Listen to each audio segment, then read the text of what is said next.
Looking to transform an old t shirt into something stylish? With just a pair of fabric scissors and a little creativity, you can upcycle baggy old shirts into a trendy new piece. Turn an old shirt into a cute crop top.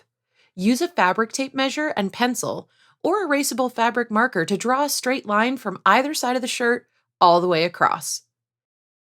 You can pin the excess fabric up temporarily and put your t shirt on before you start chopping it to get a feel for how much you want to cut off. Then, if you're satisfied with the new length, start cutting along the line you made.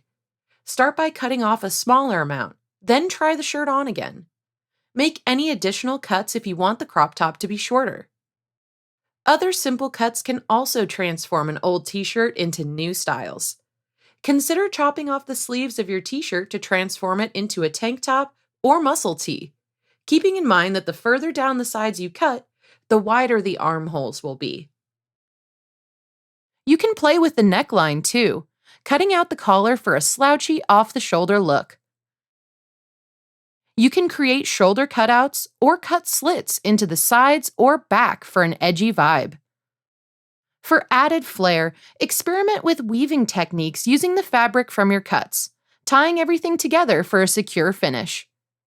Embrace your imagination and turn that boring tee into a fashionable statement.